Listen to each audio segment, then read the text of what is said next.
السلام علیکم ورحمۃ اللہ وبرکاتہ۔ بہت ہی پیارے سامعین و ناظرین، میں غلام مصطفیٰ اللہ اور اللہ کے رسول کا پیغام لے کر پیام اسلام چینل سے آپ سے مخاطب ہوں۔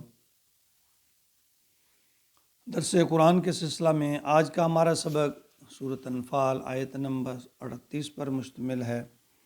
اعوذ باللہ من الشیطان الرجیم، بسم اللہ الرحمن الرحیم۔ قل للذین کفروا ان ینتہوا یغفر لہم ما قد سلف وان یعودوا فقد مضت سنت الاولین۔ پچھلی آیت میں اللہ رب العالمین نے بڑے سخت انداز میں فرمایا کہ کافرو مشرکو نافرمانو سن لو، قیامت کے دن میں چھانٹی کروں گا، نیک اور بد، اچھے اور برے، طیب اور خبیث کو الگ الگ کروں گا، اور مجرموں کو سب کو اکٹھا کر کے جہنم میں پھینک دوں گا۔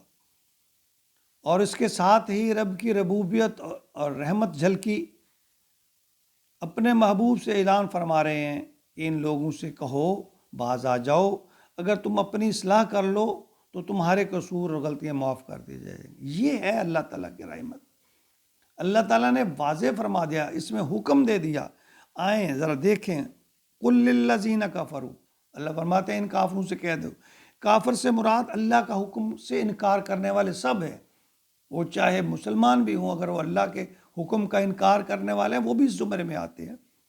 فرمایا ان ینتہوا، باز آ جاؤ، یغفر لکم، معاف کر دے گا اللہ، ما قد سلف، تو تم سے پہلے ہو چکا، جو تم پہلے کر چکے ہو نا، اللہ تعالیٰ معاف کر۔ کیوں، کیسے معاف کر دے گا؟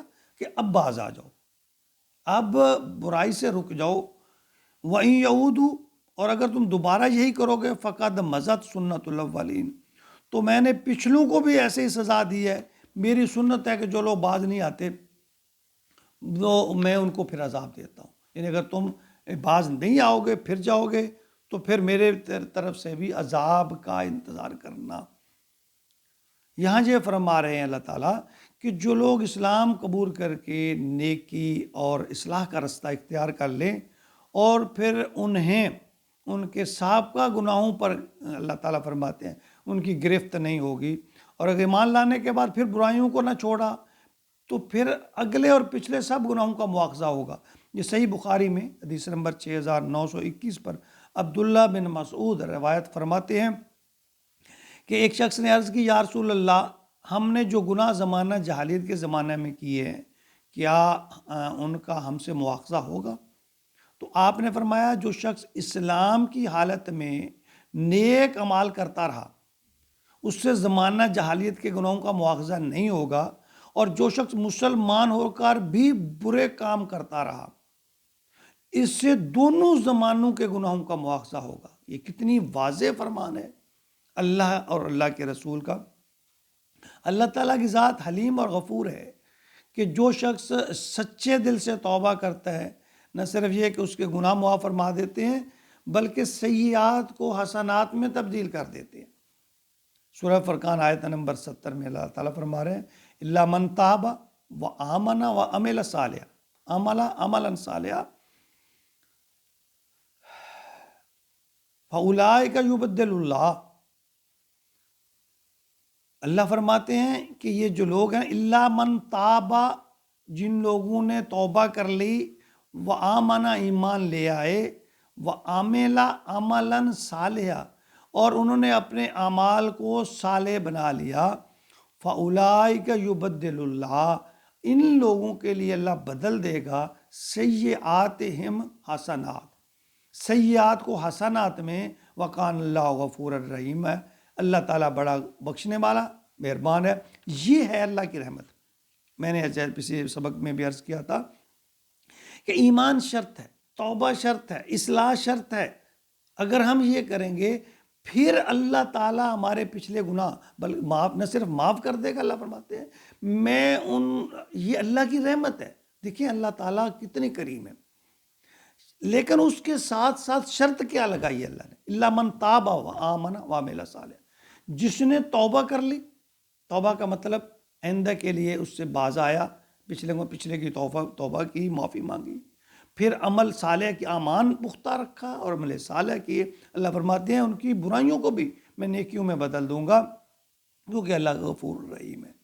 لیکن اس کے لیے شرط جو ہے وہ یہ ہے کہ گناہ، تعدی اور ظلم کی طرف دوبارہ نہ جائے۔ اگر ایسا ہوگا تو پھر نہ صرف سابقہ گناہوں کا بھی مواخذہ ہوگا۔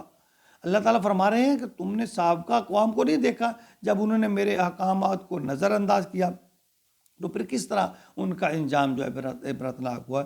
اس میں ہمارے لیے یہ سبق ہے کہ اچھے اعمال کے ساتھ ساتھ ہر وقت دل میں یہ ڈر اور خوف رکھیں کہ کہیں ہم سے اللہ کی نافرمانی نہ ہو جائے۔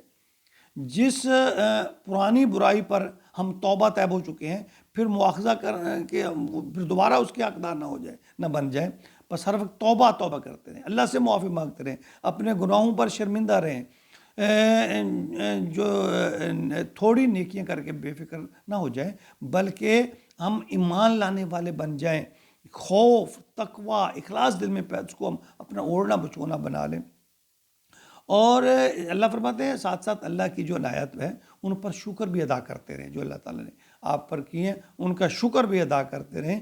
تو یہ اللہ کی رحم اور کرم کا جو معاملہ ہے وہ اس طرح ہے کہ اگر ہم اللہ کی طرف لوٹیں گے، ہماری نیت ٹھیک ہوگی، اخلاص ہوگا، تقوی ہوگا، تو اللہ تعالیٰ ہماری برائیوں کو مٹا دیں گے، گناہوں کو ختم کر دیں گے، بلکہ اللہ فرما رہے ہیں کہ میں ان برائیوں کو، گناہوں کو نیکیوں میں تبدیل کر دوں گا۔ لیکن اگر پھر تم نے برائی کی طرف گئے اور کوشش کی اور گئے تو پھر پچھلی کا بھی مواخذہ ہوگا، جیسا کہ حدیث میں بھی عبداللہ بن مسعود فرما رہے ہیں کہ وہ پھر پچھلے باتوں کا بھی مواخذہ ہوگا۔ دیکھیں ہر وقت اللہ انسان کو چاہیے کہ وہ اللہ سے ڈرتا رہے، اپنے دل میں اللہ کا خوف رکھے، اور اسے ہی تقویٰ کہتے ہیں۔ سوچے ہر کام سے پہلے کہ یار یہ کام اللہ اور اللہ کے رسول کے حکم کے خلاف تو نہیں ہے۔ یار اگر ہم بہت زیادہ نیکیاں نہیں کر سکتے تو برائیاں بھی نہ کریں۔ اگر ہمارے اندر اتنی طاقت ہے کہ ہم بہت زیادہ نیکیاں نہیں کر سکتے تو کم از کم برائیاں بھی نہ کریں، اس سے باز آ جائیں۔ تو اس کا طریقہ ہے کہ ہمیں اللہ اور اللہ کے رسول کے احکامات کو سمجھنا ہے، اور سمجھنے کے لیے قرآن ہے، حدیث ہے۔ اگر ہم خود اس کا مطالعہ نہیں کر سکتے تو دینی علوم ہم سن سکتے ہیں۔ آج کل یعنی جب گھنٹوں موبائل پر ہم غلط چیزیں، فحش، مذاق، یہ وہ سنتے رہتے ہیں، تو زندگی میں چند لمحے نکال کر ہم ہر طرح کا مواد نیٹ پہ موجود ہے، ہم اس کو نکال کر سوچیں تقویٰ کیا ہے، اخلاص کیا ہے، اللہ کی رضا کہاں ہے، کیسے ہے، میں کیسے برائیوں سے بچ سکتا ہوں، میں اپنی اصلاح کیسے کر سکتا ہوں، میں اپنی نیکیوں کا ریٹ کس طرح بڑھا سکتا ہوں، برائیاں مجھ سے کس طرح دور ہو سکتی ہیں، جو ہو گئی ان سے میں توبہ کس طرح کر سکتا ہوں، معافی کیسے مل سکتی ہے، ساری باتیں موجود ہیں۔ لیکن ہمیں تھوڑی سی کوشش کرنا ہوگی، تھوڑی سی محنت کرنا ہوگی۔ یہ عارضی زندگی آخرت کی کھیتی ہے، جو بوئیں گے اس میں وہی کاٹیں گے۔ جس کھیتی کی ہم جتنی حفاظت کریں گے اس کا اتنا ہی قیامت کے دن پھل ملے گا۔ اللہ تعالی ہم سب کو اپنے سابقہ گناہوں پر شرمندہ ہونے کی، توبہ کرنے کی توفیق عطا فرمائے صدقے دل سے، اور آئندہ کے لیے اپنے آپ کو بچنے اور بچانے کی کوشش کرنی چاہیے۔ اللہ ہمیں توفیق عطا فرمائے۔ اللہم اجعلنا منہم، آمین یا رب العالمین۔